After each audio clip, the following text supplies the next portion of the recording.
Recipe নিয়ে চলে এসেছি, পাস্তা রান্না করে দেখাবো। আপনারা সাথে থেকে দেখতে থাকুন আমি কিভাবে রান্না করি। সিজাবার জন্য পানি নিয়ে নিচ্ছি, এখানে সিদ্ধ করতে হবে আগে পাস্তাগুলো। এখানে দিয়ে দিলাম পাস্তাগুলো সিদ্ধ করার জন্য। এইভাবে সিদ্ধ করে নিচ্ছি, ফুটিয়ে সিদ্ধ করে দিলে খুব সুন্দর ওইটা আসে, টেস্টটা। সিদ্ধ হয়ে গেছে, এবার উঠিয়ে নিচ্ছি। এইরকম সিদ্ধ করতে হবে হালকা সাইজে, এবার উঠিয়ে নেব।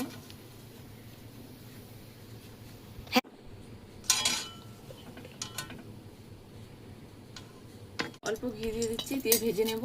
ঘিটা দিলে ভাজলে খুব আছে। এবার দিয়ে দেবো পাস্তাটা আগে থেকে সিদ্ধ করে রেখেছিলাম।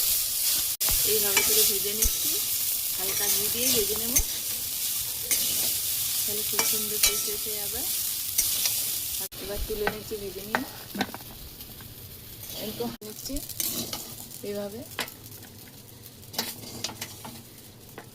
নিয়েছি সবগুলো ভেজে তুলে নিয়েছি।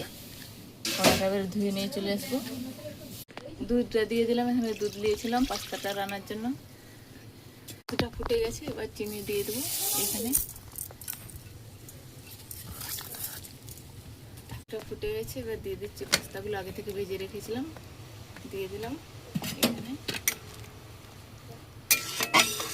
হয়ে গেছে, এবার নামিয়ে নেবো। হয়ে গেছে, খুব সুন্দর রান্না হয়েছে পাস্তাটা।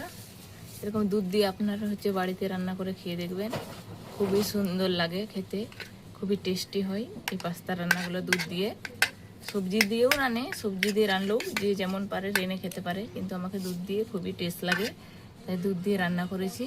এরকম আপনারাও বাড়িতে দুধ দিয়ে একবার রান্না করে খেয়ে দেখবেন, খুবই টেস্ট লাগে পাস্তাটা। যদি ভিডিওটি ভালো লাগে আপনারা লাইক কমেন্ট শেয়ার করে দেবেন আপনারা। আমি অনেক কষ্ট করেই ভিডিও বানাই।